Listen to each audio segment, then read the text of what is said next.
সকলো ভালে আছেনে? মোৰ বাৰু ভালেই। যিহেতু ভণ্টিৰ বিয়া কাইলৈ, গতিকে আজি সকলো একদম কামত ব্যস্ত।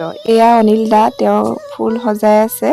পেণ্ডেলটো বাৰু কেনেকুৱা লাগিছে জনাবচোন। তেওঁ টেণ্ট হাউচ আছে। আপোনালোকে যদি বিচাৰে তেনেহ'লে পেণ্ডেলৰ বাবে তেওঁক যোগাযোগ কৰিব পাৰে।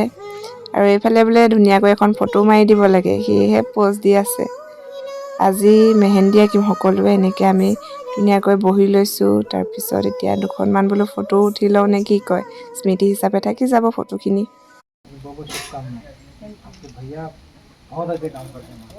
আজিৰ পৰা প্ৰায় 5 বছৰ আগতে মানুহজনে হায়দৰাবাদত এইজন ছাৰৰ আণ্ডাৰতে কাম কৰিছিল। তেওঁ পৰিয়ালৰ সৈতে অসম ফুৰিবলৈ আহিছিল। বিয়ালৈও নিমন্ত্ৰণ জনোৱা হৈছিল আৰু বিয়াত কাইলৈ মানে তেওঁলোক উপস্থিত থাকিব নোৱাৰে, তেওঁলোক ঘৰলৈ যাবগৈ। সেয়েহে আজি আহিলে আৰু অহাৰ বাবে বহুত বেছি ভাল লাগিলে। এইফালে আমাৰ কইনাক মেহেন্দি আঁকি আছে সুভাৰণীয়ে। কেনেকুৱা লাগিছে জনাব, ধুনীয়াকৈ তাই মেহেন্দি আঁকিব জানে। আৰু ময়ো অকণমান আঁকিছিলোঁ, কিন্তু মই অকণ ইমান ভাল নহ'ল।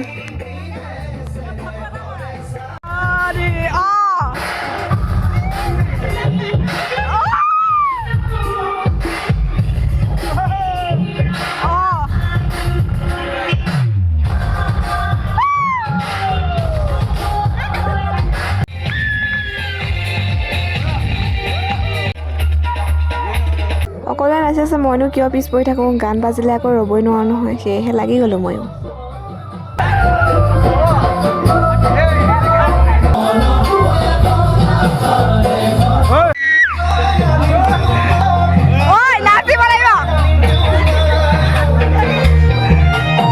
এনেকৈ সকলোৱে মিলি অকণমান ফূৰ্তি কৰিলোঁ আৰু। ৰাতি 12টা বাজি গ'ল। দেখিছে মানে আমাৰ জিম্পী তাই ননন্দৰ বিয়া। আমাৰ গাঁৱৰে ককায়েক হয় আৰু ননন্দ বিয়া উপলক্ষে কি ক'ম, আমি ফূৰ্তি কৰিব আহিছোঁ। সকলোৱে ভিডিঅ'টো চাব, তাত যদি কিবা কওঁতে মেলোতে ভুল হৈছে ক্ষমা কৰিব।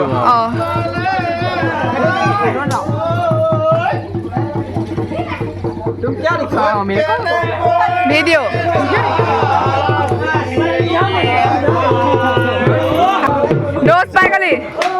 আজি এনেকৈয়ে পাৰ হ'ল আৰু। এতিয়া অকণমান ময়ো মেহেন্দি আঁকি লওঁ, অঁকাই নাই মই। আৰু এইফালে আজি যিহেতু বিয়া, মেকআপ আৰ্টিষ্ট পাই গ'লহি আৰু জোৰোণো পালেহি। এয়া সকলো আহিলে, এতিয়া জোৰোণ পিন্ধাব। আমাৰ কইনাও ধুনীয়াকৈ সাজি কাচি বহি আছে। আৰু এইজনী মই, কেনেকুৱা লাগিছে জনাব। সুভাৰণী, মই আৰু এইফালে আছে বিদ্যুৎ আৰু আমাৰ জজই পুৰা উৎপাত কৰি আছে।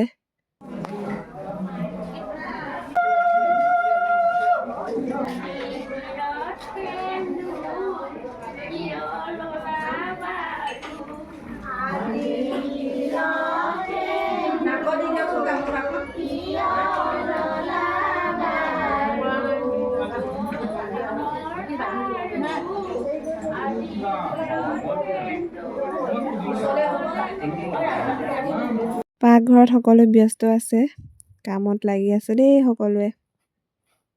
বিয়া সকাম বুলি ক'লে পৰিয়ালৰ মানুহখিনি একদম কামতে ব্যস্ত থাকে, নহয়নে? ইয়াতো সেই একে অৱস্থা, পৰিয়ালৰ মানুহ সকলো কামত ব্যস্ত।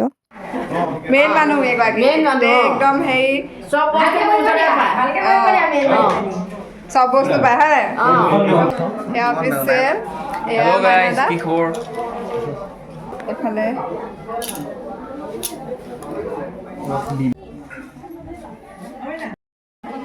দৰা ঘৰলৈ বাৰু বৰ বেছি দূৰ নহয়, দৰা ঘৰ হৈছে জুৰিয়াত। বিয়ালৈ বুলি সকলো মানুহ আহিছে এতিয়া, আৰু আমাৰ গোলাঘাটৰ পৰাও আহিছিলে, জোনমণিহঁতো আহিছিলে, কিন্তু ভিডিঅ'হে কৰিব নোৱাৰিলোঁ।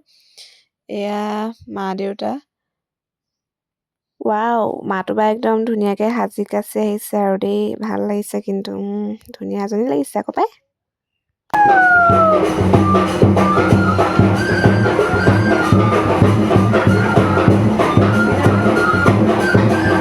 এইয়া কইনা ভাইক কামতে ঘূৰি ফুৰিছে দেই। কইনা ককায়েক ভাইক সকলো কামত ব্যস্ত, টিকটিককৈ গৈছে দেখিছেনে। মেকআপটো পিয়াচিয়ে কৰি দিছে, কেনেকুৱা লাগিছে বাৰু জনাব আপোনালোকে।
মানে তোমাৰ অনুভৱটো কেনেকুৱা?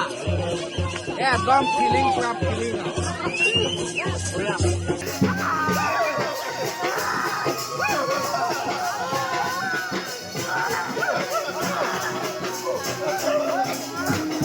মই নক'লেও আপোনালোকে এই অনুভৱখিনি বুজিব পাৰিছে চাগে। এফালে এখন ঘৰৰ বোৱাৰী হ'ব, আনফালে নিজৰ জন্মৰ ঘৰখন এৰি থৈ যাব লাগিব। সঁচাকৈ ছোৱালীৰ জীৱনটো যে ভাবিলে কিবা লাগে। আৰু তাতে মায়েও এই বিয়াখনলৈ বহুত বেছি আশা কৰিছিল। ছোৱালী বিয়াত যিমান বেছি ফূৰ্তি লাগে সিমান বেছি দুখো লাগে, নহয়নে? আৰু এতিয়া বাৰু সেইবোৰ বাদ দিয়ক, আমাৰ কইনাজনীক কেনেকুৱা লাগিছে জনক। এয়া কইনা দৰা আহিব এতিয়া, ধুনীয়াকৈ সাজি কাচি আছে। হাই দিয়া ধুনীয়া লাগিছে।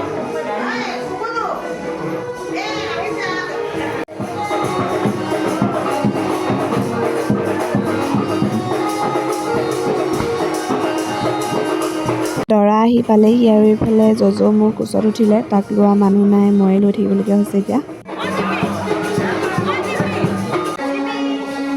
জজো এবাৰ পেহী কোচত উঠিলে। এয়া আইতা, এয়া খুৰী দেই। এয়াই হৈছে আমাৰ দৰা কইনা। সকলোৱে আশীৰ্বাদ কৰিব তেওঁলোক যাতে সদায় ভালে কুশলে থাকে। আৰু মোৰ ফালৰ পৰা দুয়োজনকে যুগ্ম জীৱনৰ শুভেচ্ছা জনালোঁ।